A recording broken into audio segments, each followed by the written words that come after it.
broadcast.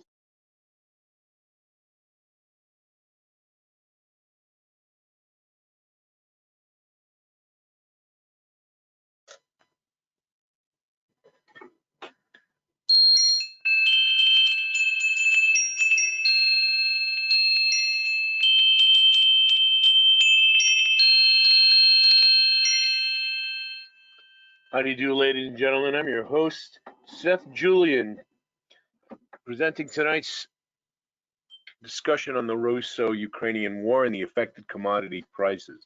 And of course, we're going to take a look at the market trading opportunities that this miserable aggression presents. Let's get some regulatory matters out of the way. Well, before we do that, actually, I should ask you to, good evening, Seth, says Joyful. Good to see you again, Joyful. Welcome back. I'm glad you're here in the room with us again. Always a pleasure. In fact, so I'll take that, Joyful, as a proxy for everybody else who can see in LES. Good to see you again. Welcome. Welcome. You're got some active members back in the room. I can count on some good questions and good dialogue. So I understand you can all hear my voice and see the opening screen. So we're going to just begin. First, let me say that we offer CFDs here at Alvexo, contracts for difference. These are derivatives. These are not the underlying. We don't sell the underlying assets. You own derivatives, and that has tremendous advantages for all of us. I won't list all of them, but they're cheaper, they're more efficient, they're more reliable, they're much more flexible, and that's why the world trades mostly derivatives and not the underlying. But I do want you to understand, lest anybody be misled, that we do not trade the underlying. Secondly, that the information that we discussed tonight is it's not investment advice, which is given to you by your broker who is aware of your risk appetite and your account status and your money management techniques. Rather, today's episode, like all of our discussions, are more a common experience shared between people trying to understand a common objective. So with that, ladies and gentlemen, let us get underway. For the first time, yes, and finally, my singular and only caveat or request of you this evening, and it's in all our presentations, is please feel free to ask questions as we go, certainly at the end, anytime we have an opportunity, because it adds to the dialogue effect rather than the coma-inducing monologue effect.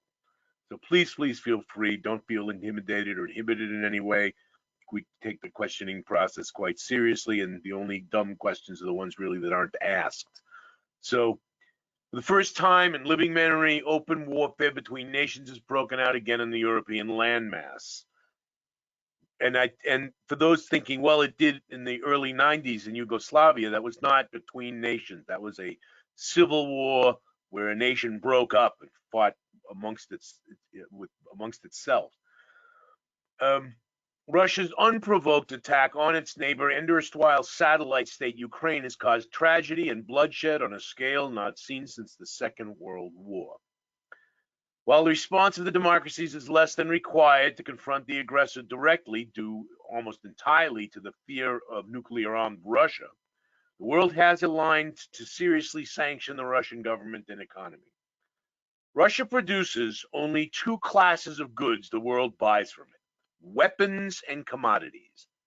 All of its non-weapons manufactured products are second-rate. No one has ever seen a television, a watch, an automobile, a bag, nothing produced in Russia that anyone around the world buys or wants. Now, Russia's invasion of the Ukraine is unleashing the biggest commodities shock since 1973, and that is because Russia is a large country. I think it's got the 12th largest economy in the world, but it only produces commodities and weapons. They'll leave the weapons out, but so they have a major effect on the commodities world. And we'll get to the specifics in a moment. One of the worst disruptions to wheat supplies since the First World War. Although commodity exchanges are already in chaos, those of you who follow these matters know that the London Metal Exchange had to cease trading in aluminum for a while because prices exploded, and they got caught off guard, and well, I won't go into that particular morass history of the detail what happened. It's a very interesting phenomena as markets go. But suffice to say that the commodities markets have been severely shaken. But ordinary folks have yet to feel the full effects of rising petrol bills or empty stomachs or political instability, all of which is on its way. But make no mistake, these things are coming, and dramatically so if sanctions on Russia tighten further, and they will, and if Vladimir Putin retaliates, which he will. Western governments need to respond to the commodity threat as determinedly as to Putin's aggression. When I say respond to the commodity threat, I mean quite specifically make up the difference. It ain't going to be so easy. I'll just go back to this other chart. This is a general index of commodity prices starting in January. It's come down a little bit by the end of March, early April, but you can see generally commodity prices have risen by over 100%. They've doubled, and in some cases, these are thrown off by the huge outliers. But we'll get to oil, gas. Gas has gone up fourfold, excuse me, since the outbreak of warfare. Now, this graph tells us pretty much most of what we need to know. This is the share of global exports by value by the top 5 exporters of each commodity, 2020 by percentage. All right, let's have a look at this. Palladium. Russia makes about a 35%, a third of the world palladium. Anybody know what palladium goes into? Palladium is a crucial element of catalytic converters. Without palladium, you don't have any catalytic converters. Without catalytic converters, you don't have any automobiles, at least ones that are sanctioned to, compliant to be on the road. Nickel. Again, something like a third of the world's, 25% of the world's nickel. Now, just for those of you who aren't clear on the subject of nickel, people think that nickel goes into stainless steel, which it does. But I got news for you. Nickel goes into all steel. Steel is a combination of iron and nickel. Stainless steel has a little more nickel in it and some other chromium, a few other elements. But nickel is crucial to the supply to the production of steel, among many other things, by the way. It's also those of you remember before we had lithium-ion batteries, we had nickel-cadmium batteries. Well, nickel still functions in lithium-ion batteries too, so that's going to cause huge problems. Now, wheat, I want you to point out, is 20% Russian. Remember, these are exports now, and another, we'll call it 50 to 65, another 15% Ukraine, right? That's about 35% of the world's wheat is shipped out of Russia and Ukraine. And just to add some spice, if that's not stomach wrenching enough for you, most of that export goes to the Middle East and Asia. And some countries, as you can imagine, as you're probably familiar, like Egypt is the classic poster child for this nonsense. They keep the price of bread unbelievably low because they're backward, frankly. And a shock like this is going to rattle that system significantly politically. It's going to be a lot of political instability around the Middle East and perhaps in Asia too. Potash and urea. Potash and urea are crucial fertilizers. And again, this is going to affect the yield of crops that even are planted. So even crops that are not Russian or Ukrainian are going to have a lower yield because of the increased cost of fertilizer. Titanium, platinum, aluminum, Russian. What's that? Looks to me like we'll call it 45 to 55, 10%. Another 10% platinum, aluminum. Looks to me like another 10% or so.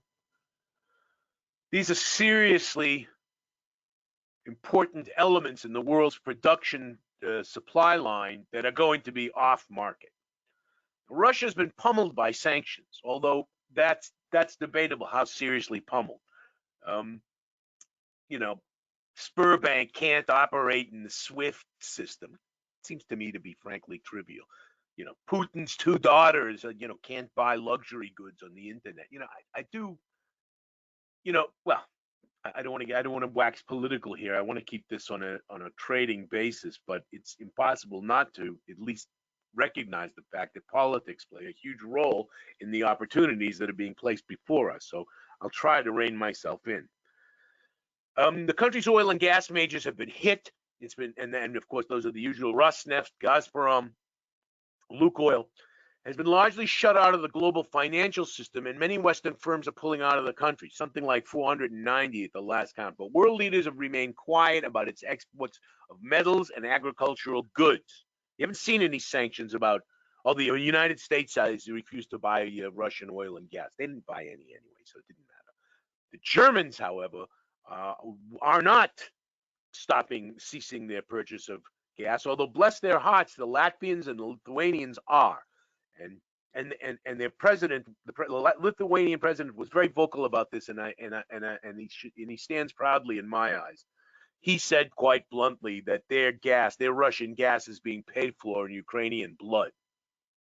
And speaking of nations in Eastern Europe that we can be proud of, Poland is not widely known to be a great humanitarian center, and yet they've stepped up. They've taken over 3 million Ukrainian refugees. No questions asked, no papers necessary, none of this British nonsense where they'll take them, but only if they qualify. No, they can come and they can bring their pets, and they'll get food, and they'll get shelter, and they'll get clothing, and they'll be taken care of, and they have work permits and visas for 3 years.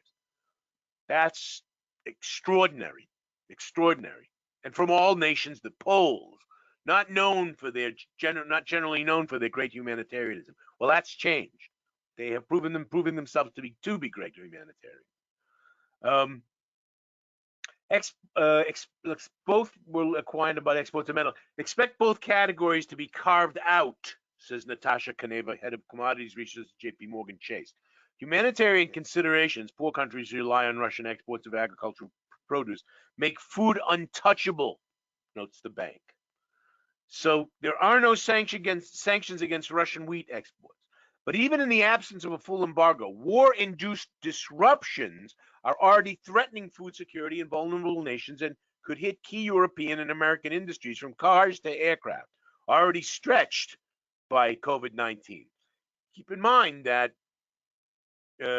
most of those exports go out through the Black Sea, which is closed. The Turks, and again, the Turkish nation is not generally known for standing up and doing the right thing, but in this case they are. They have effectively boxed in the Russian Navy and maritime shipping serving the Russian economy. That's a great credit to them, in my opinion. Now, take the effect of agriculture first. Russia is the world's biggest exporter of wheat, accounting for about 20% of the global total in 2020. Ukraine ranked 5th with 9%. Russia is also one of the main suppliers of fertilizers, such as urea and potash, that are used globally to improve crop yields. So far, these products have escaped targeted sanctions by the West, but the industry will still take a battering. Russia has not yet planted 30% of this year's wheat crop, and insurance and reputational risks have disrupted the transport of already harvested supplies. That's the shipping I was just referring to. Countries in Africa and the Middle East are likely to be the hardest hit by short supplies or higher prices. Egypt, the world's biggest importer of wheat, also subsidizes bread prices heavily. Now, this chart, if I can stop jumping around, shows commodity prices in local currencies as of January. It's just broken down by currencies, by commodities, as opposed to the general chart I showed you earlier. Natural gas up 150%. 150. That's what? That's fivefold. You get the idea. Wheat. Where's wheat? Wheat is up, 120%. And these are early days, ladies and gentlemen. And this is Russian share of global production. 43% of palladium, 16% of natural gas, 12% of oil, 11% of wheat. These goods, these commodities are coming off the market. They're not. Their prices aren't these not only these prices they disappear from the market. This is going to have and already has had a significant effect on commodities prices, and we'll see this in a moment. Fertilizer manufacturers are also feeling the pinch. Concerns over the supply of Russian natural gas, which is used in fertilizer production, puts additional pressure on the agriculture industry. Some executives of Russian fertilizer companies have been slapped with sanctions. Manufacturing is exposed too. These are the value of imports from Russia and the top 5 importers. Egypt, mostly the wheat. It is wheat actually. Wheat. Look at who's importing the Russian exports. Wheat, Egypt, Turkey. The palladium goes to EU, Britain, and the United States. This is for auto manufacturing. Aluminum, nickel, EU, potash, urea, platinum, again, Britain, EU, US. Manufacturing, for example, Russia is the world's leading supplier of certain classes of nickel, according to the Center for Prospective, as in prospecting, Studies and International Information. Nickel is used in, among other things, batteries for electric vehicles. Recent increases in its price would add $1,000 to the cost of producing an electric vehicle in America, according to a calculation by Morgan Stanley, another bank. American, British, German, and Japanese car makers are also dependent on Russian platinum, used to remove toxic emissions from vehicle exhaust fumes, and palladium used in catalytic converters. Moreover, palladium is usually transported in passenger planes, and many countries have halted flights to and from Russia. Supplies of many commodities therefore look tight, even absent Western sanctions, and worse could be yet to come. Russia may place restrictions on its exports of these materials to hit back at the West, and I am firmly believe that they will do so very shortly with natural gas. The long-term economic effects of Mr. Putin's war will be felt far beyond Ukraine. So that concludes the formal presentation in tonight's episode. Now I want to go to the actual charts and take a look at what's happening in the commodities world. So we will take a look at the commodities on the MT4 platform. These are the commodities that we have available that trade here at Alvexo. It's a fairly good selection. It's not the whole kit and caboodle, but we don't need the whole kit and caboodle. We'll certainly talk about the things we've talked about now. Everything is set to daily, and let's go to the one that I'm most interested these days and has been doing very, very well for us, of course, is natural gas. Up, up, and away. All right. So those of us who are following this, and if you've been following the signals that we send out regularly and the briefings, you'll know that we've been buying gas quite consistently now for since the war broke out on the 23rd.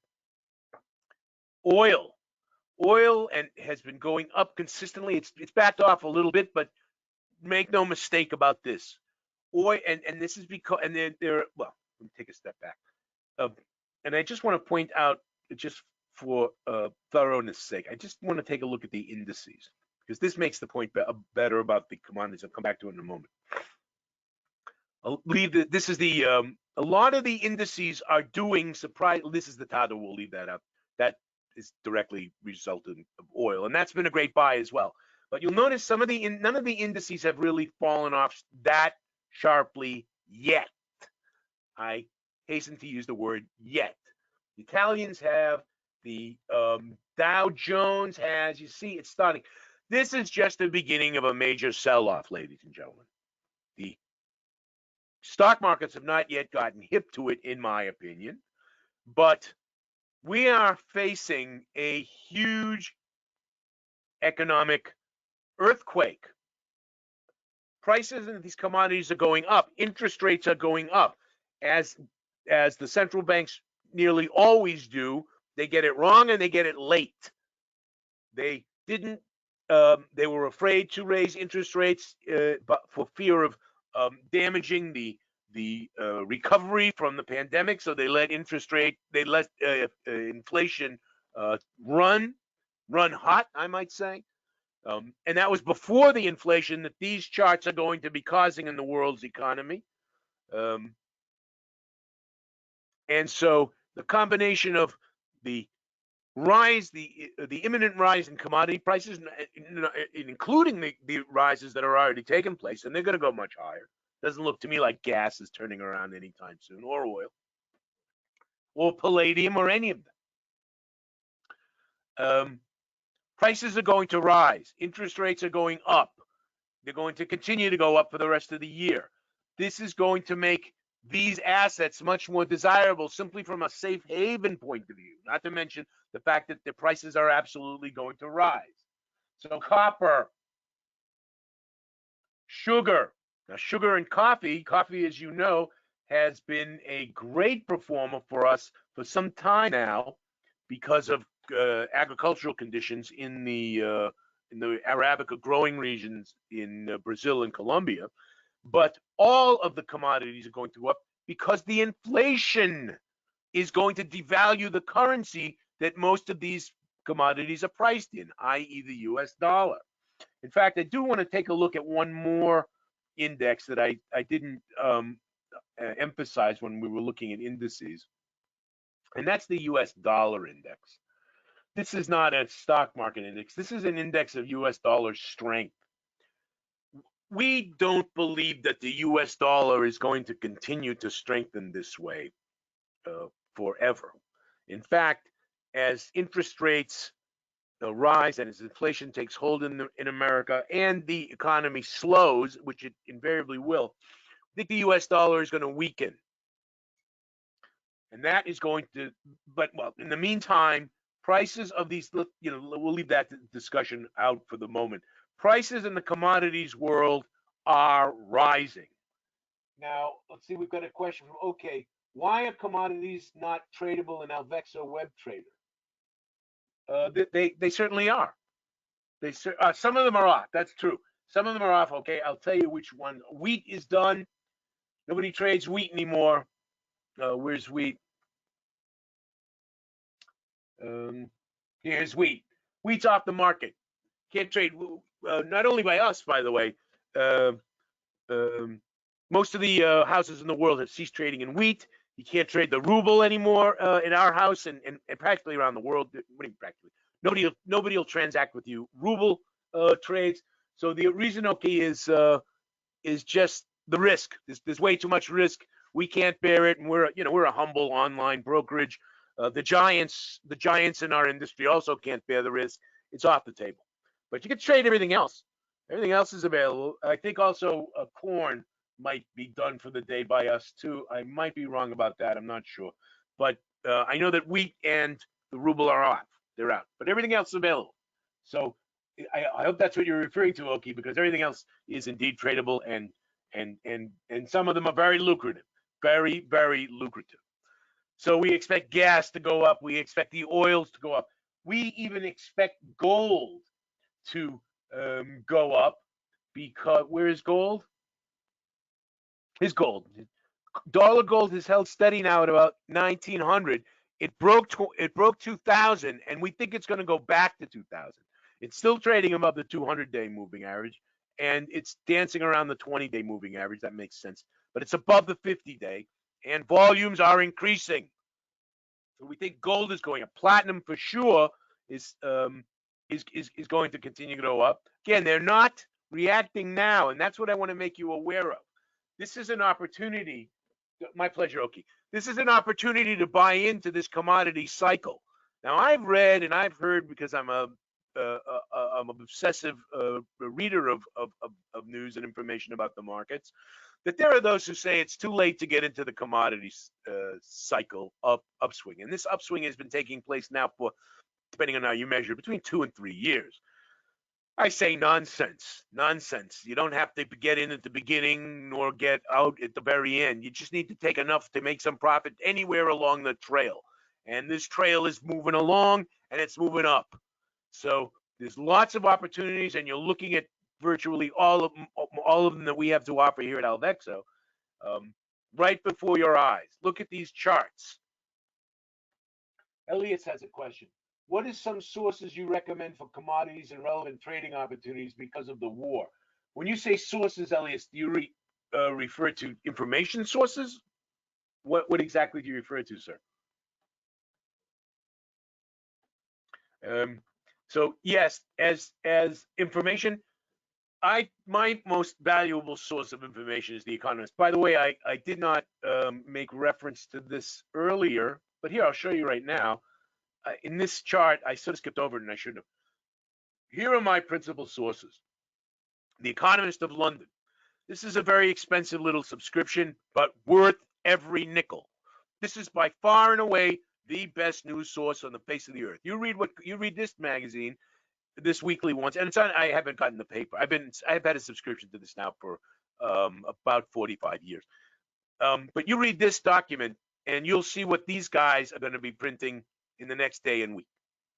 But I also read the New York Times, Foreign Affairs, Bloomberg, Television and News Service, and a bunch of specialized sources like Tea and Coffee Journal and the Energy Information Administration, CIA, all sorts of stuff. But in terms of sources, read The Economist. You'll know everything you need to know all the time. It's well worth the investment. I hope I've answered your question, Elias. So here are the opportunities that are right before us, ladies and gentlemen. They ain't going to be changing anytime soon. Yes, Barbara asked the question of gas and oil being replaced by the Americans. Let's put something in perspective, Barb. The Americans are committed to sending 15 billion cubic meters of gas a year to the first, immediately, I should say, liquid natural gas to Europe. Europe consumes 150 billion cubic meters of gas a year. So that's a 10% contribution. And I might add, it's liquid natural gas. Liquid natural gas has to be gasified when it lands on when it meets the land. Excuse me one moment. The Europe's LNG ports are actually in Portugal and Spain, and the pipelines are not so good to northern and eastern Europe where they really consume the stuff. The Germans have committed to building 2 LNG terminals. That's going to take at least 18 months. And to be perfectly honest, the Americans don't have that much LNG to be shipping freely, because natural gas, unlike in Europe, and I won't get into the political economics of gas distribution in Europe, but suffice to say that the Europeans made a crucial strategic error about 10 years ago when they decided to opt for a cash exchange system for gas instead of locking in long-term contract. They felt, and mistakenly, that having a cash market would encourage diversification in sources. They were wrong. They didn't diversify. They just kept buying from the Russians without long-term contract. The Americans supply most of the world, I might add, including the OPEC countries, supply hydrocarbons on long-term contracts. So the American gas production is pretty much spoken for. They don't have a lot of gas that they can just say, okay, we'll just ship some gas to a new customer. They don't have a lot of it. It's all committed. Gas is bought on long-term 10-year contract, supply contract. So the Americans aren't going to be able to contribute much to relieving displacing Russian gas, Barbara. And gas is essential not only to home heating. You have to be aware gas is essential in the production of fertilizers, petrochemicals, chemical feedstocks, even which go later into pharmaceuticals. So what I'm trying to say, Barbara, and to all of you, this ain't likely to reverse anytime soon. Okay, that's my take on the gas. Now, Belima asks, summer is a few months away. Why will the gas prices keep rising? Because summer is used to restock, Belima. And that's why that is the basis for my prediction that Putin will shortly close the valves to the gas to keep Europe from being resupplied. In other words, they burn the gas to heat their homes in the winter and keep the gas flowing to rebuild inventories over the summer for the winter because they burn way more than they can actually receive through the pipeline. So have I answered your question, Belima?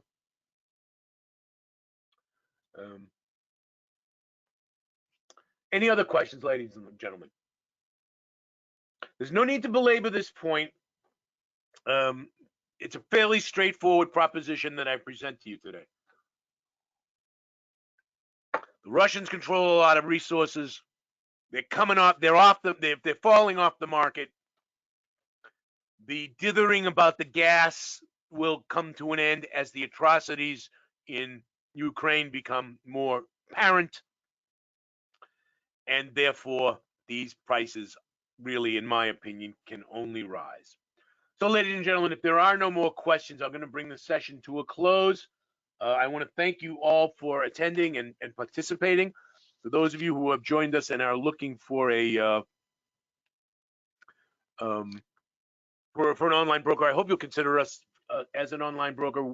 We do the best we can for our clients. This is an example of the kind of quality information we share with our clients, and you could feel free to join us and become part of the family. We're straightforward, stand-up, straight up brokers, and we do the best we can for our clients. I do want to invite you next week on Wednesday night instead of Thursday, Wednesday night at 1900 GMT. We're going to have a session on inflation and bonds. We're going to try and make sense out of the bond market, which is mostly a miasma, a cloudy, foggy, bottom, misunderstood realm for most traders. And I want to relieve that. And we'll talk about inflation in much more detail, and it will touch upon some of the things we talked about here tonight. Oki asks, he says, thank you very much. Informative as always. Thank you. My pleasure, sir. Sibusu, also good to see you. Oh, thank you all. Thank you all. So just thank you for the compliments. It's a pleasure to be with you all, ladies and gentlemen. So with this, I'm going to bring the session to a close. On behalf of the staff and the management, I'm your host, Seth Julian, wishing you all, ladies and gentlemen, the ability to trade with confidence. Bye-bye for now. My pleasure, Joyful. Thank you for joining us. Good to see you again.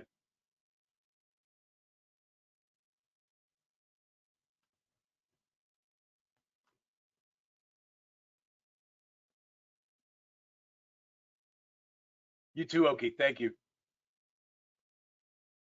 And Sibu Sisu also. Thank you all. Bye-bye, ladies and gentlemen.